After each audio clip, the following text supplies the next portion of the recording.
जिन औषधियों का प्रयोग चिकित्सक या औषधियों के व्यापारी करते हैं उसमें से कई तो जीव जंतुओं को पीड़ा देकर या मारकर बनाई जाती हैं। तो क्या चिकित्सक या व्यापारी पाप और हिंसा कर रहे हैं? चिकित्सक पापी और हिंसक हुआ क्या?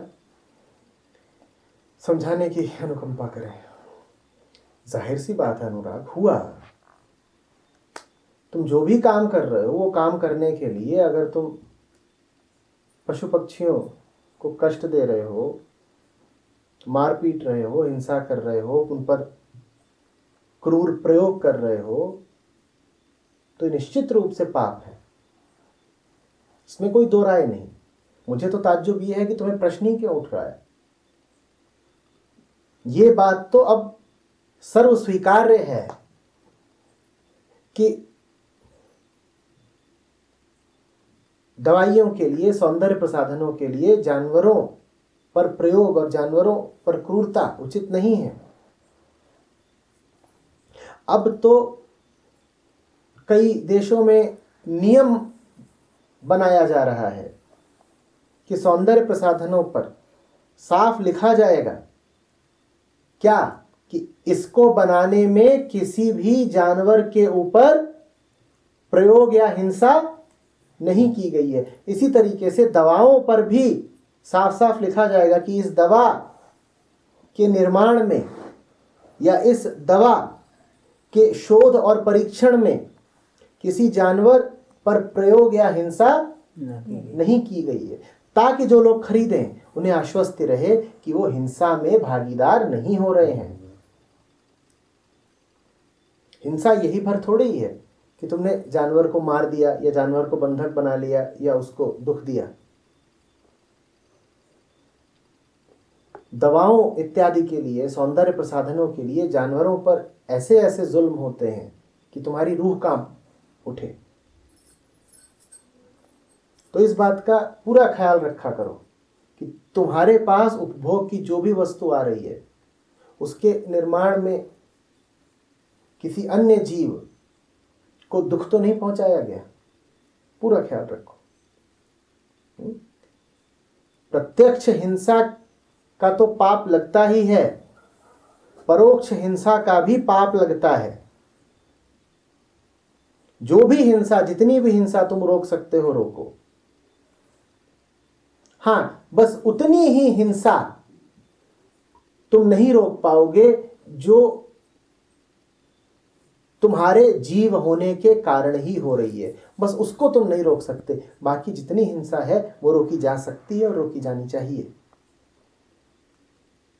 उदाहरण के लिए तुम सो रहे हो, तुम्हारी पीठ पर एक मच्छर बैठ गया और तुमने करवट ली और वो मच्छर मर गया। ये हिंसा तुम नहीं रोक सकते। ये हिंसा तो तुम्हारे जीव होने के कारण है। जीव हो तो पीठ होगी, पीठ होगा तो मच्छर होगा, और जीव हो तो नींद भी आएगी, नींद आएगी तो करवट भी बदलोगे, करवट बदलोगे मच्छर मारा जाएगा। इसमें बड़ा मुश्किल था कि तुम रोक पाते, बहुत मुश्किल था। तो इतनी सी हिंसा भर है जिसका तुम्हें पाप नहीं लगता। बाकी जो भी हिंसा तुम बचा सकते हो उसको बचाओ। और एक सूत्र याद रखना, जो हिंसा जितनी ज्यादा वैकल्पिक थी उस हिंसा के होने पर तुम्हें उतना ज्यादा पाप लगेगा। जो हिंसा जितनी ज्यादा बचाई जा सकती थी वो तुमने अगर बचाई नहीं तो तुम्हें उतना ज्यादा पाप लगेगा। बात समझ रहे हो? तुम कसाई की दुकान पर खड़े हो और अपने लिए एक मुर्गा कटवा रहे हो, ये पूरे तरीके से वैकल्पिक हिंसा है। विकल्प उपलब्ध था, बिल्कुल उपलब्ध था, और तुमने तय किया कि आज तो मुर्गा मारूंगा, हत्या करूंगा, और तुमने हत्या करी। तुम इसके लिए पूरी तरीके से जिम्मेदार हो। इसका तुम्हें भरपूर खामियाजा भुगतना पड़ेगा, कर्मफल चुकाओगे। दूसरी तरफ ऐसा है कि तुम चले जा रहे हो और तुम्हारे पांव के नीचे चींटी आ गई, या तुम कार चला रहे हो और तुम पाते हो कि कोई पतंगा तुम्हारी कार के शीशे पर आकर के चिपक के मर गया। यहां बड़ा मुश्किल था बचा पाना। तो यहां पर कर्मफल भी उसी अनुसार तुम्हें कम भुगतना पड़ेगा, क्योंकि विकल्प नहीं था। ऐसा नहीं कि बचा ही नहीं सकते थे, पर बहुत मुश्किल था बचाना, तो इसीलिए उसी अनुसार तुम्हें खामियाजा भी कम भुगतना पड़ेगा।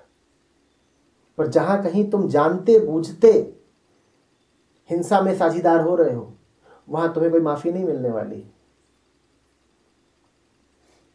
जानवर को कटवाना या जानवर का दूध पीना, जानवर का दोहन करना पाप है।